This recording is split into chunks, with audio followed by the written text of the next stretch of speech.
Olá, meu nome é Mayara Bertani e hoje eu vou apresentar bem brevemente alguns resultados do meu projeto de doutorado que está sendo feito no Instituto de Medicina Tropical da Faculdade de Medicina da Universidade de São Paulo, sob orientação do professor Dr. Nuno Miguel Rodrigues Faria.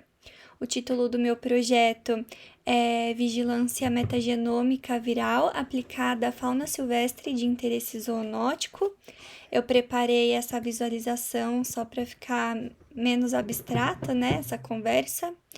Bom, eu apliquei a técnica de metagenômica viral em 3 contextos diferentes de epidemiologia. O primeiro contexto é uma vigilância de rotina de animais silvestres. Então, é uma vigilância exploratória. A área que a gente utilizou para a coleta desses animais é uma área no norte de Minas Gerais, já fronteira com a Bahia. A gente selecionou 3 veredas que vocês podem ver aqui no mapa com pontinhos vermelhos. As veredas elas estão em 3 processos diferentes de degradação. E aí aqui é uma foto da vereda Peruaçu, como ela era antes e como o curso d'água secou nos últimos anos. E aí a gente coletou 18 espécies diferentes de quirópteros, 5 espécies diferentes de roedores marsupiais e uma espécie de primata não humano. Além disso, nós recebemos algumas amostras do Serviço de Vigilância de Zoonoses do norte de Minas Gerais. Então, para os primatas não humanos, nós tivemos uma espécie a mais, os aluatas. Aqui está a quantidade dos animais advindos das veredas. E aí a gente utilizou diferentes estratégias para a conservação dessas amostras. Logo de início, nós fizemos alguns testes estatísticos para ver se as diferentes estratégias de conservação tinham algum impacto e na qualidade, né, na quantidade de vírus que a gente conseguia recuperar dessas amostras e percebemos que sim, tem impacto, sendo o RNA later a melhor estratégia que nós utilizamos. Esse trabalho ele ainda não foi publicado, então ainda não tenho todas as visualizações, mas muito brevemente, assim, para falar da parte inicial das análises, né, da diversidade viral, começando pelos morcegos, nós encontramos essas famílias virais nos morcegos, nas análises que a gente está incluindo na publicação, a gente não considerou retrovírus, né, pela dificuldade em confirmar a presença desses vírus. Aqui nós temos um heatmap mostrando a convergência entre diversidade viral de cada amostra de morcegos. Aqui a mesma coisa para primatas. E aqui a convergência e diversidade viral entre a amostra de primatas. E a mesma coisa aqui para pequenos mamíferos, para roedores e marsupiais. Aqui a convergência da diversidade viral entre eles. E a gente percebe que só teve uma família viral em comum com esses 3 datasets, né? Que foi o retrovírus.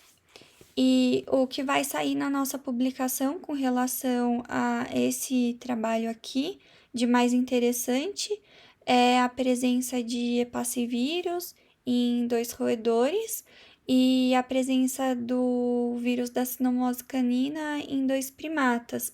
Recentemente foi publicado um trabalho com primatas infectados pelo mesmo vírus que também morreram ali em áreas próximas, né, as áreas que a gente coletou as nossas amostras, também em Minas Gerais. E aí isso é interessante porque foram 2 trabalhos de grupos independentes com resultados semelhantes. Outro contexto que a gente aplicou a técnica da metagenômica viral, todos esses contextos, todo o sequenciamento por metagenômica, ele foi feito com a tecnologia de sequenciamento por nanoporos. Bom, aqui esse segundo contexto é a vigilância de um surto que a gente não sabe qual é a causa, né? A causa desconhecida, um patógeno desconhecido. Tô passando bem rapidamente, mas de qualquer forma, a gente investigou um surto que estava acontecendo dentro de um CEMACAS, uma unidade de conservação de primatas.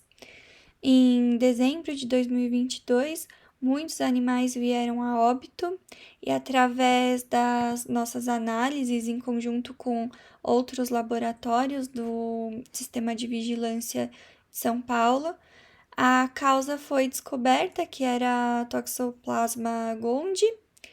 Nós identificamos o Toxoplasma, mas no início das nossas análises a gente estava focando em vírus, porque havia uma desconfiança que a causa era viral. Mas, enfim, de qualquer forma, a gente conseguiu identificar o toxoplasma, né? Mostrando que a metagenômica, apesar da gente ter um protocolo laboratorial que é todo focado na identificação de vírus, favorecendo bastante a presença de RNA, depletando DNA, inclusive, apesar desse tratamento laboratorial, a gente consegue identificar outros patógenos que não vírus. Um último contexto de aplicação da técnica, ele está recentemente publicado na Nature Microbiology. Foi um estudo do surto de febre amarela aqui na região sudeste, que teve início em 2017. Vou passar muito rapidamente pelos resultados desse trabalho. Então, a gente sabe que de 2016 a 2019 os casos de febre amarela aumentaram bastante no Brasil. Em 2017, eles ficaram muito concentrados na região sudeste. E esse estudo foi realizado com os primatas que acabaram morrendo lá no Horto Florestal. Teve a população de primatas dizimada, né, nessa época. E aí, além da coleta de amostras desses primatas que vieram a óbito, também nós incluímos no estudo dados dos mosquitos, porque na época do surto houve uma vigilância entomológica bastante importante lá na região. Coletou mosquitos tanto em copas de árvores quanto a nível de solo.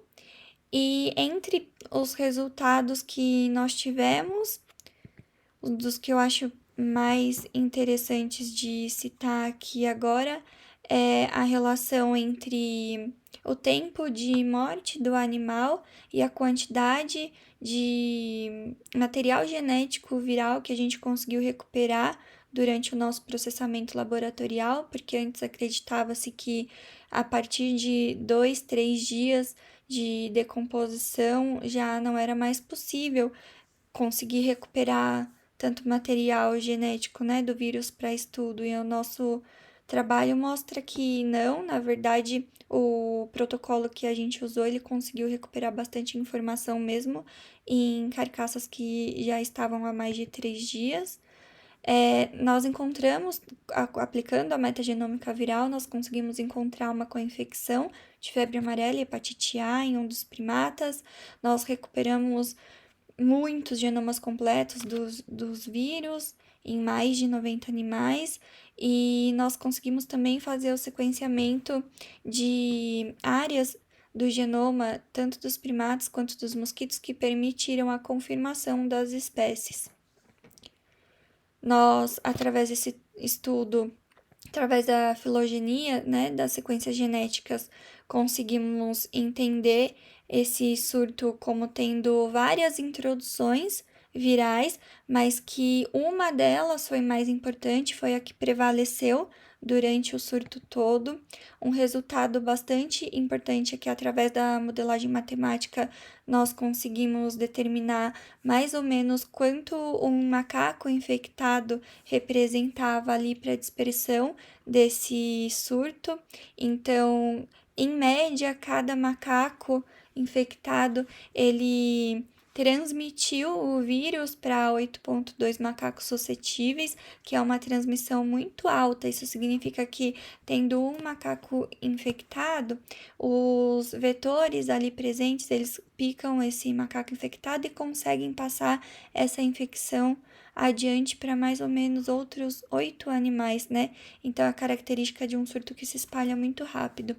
E exatamente por se espalhar muito rápido e esses animais morrerem em poucos dias, aqui nesse gráfico de baixo a gente nota uma característica que a gente observou, né, durante o surto, que assim que a população de primatas diminuiu drasticamente, aí o surto ele também foi, ele acabou. Aqui é o resultado de outro modelo matemático que também está presente nesse trabalho publicado, que usou parâmetros com os dados empíricos para calcular várias características de transmissibilidade, de período infeccioso de primatas e mosquitos.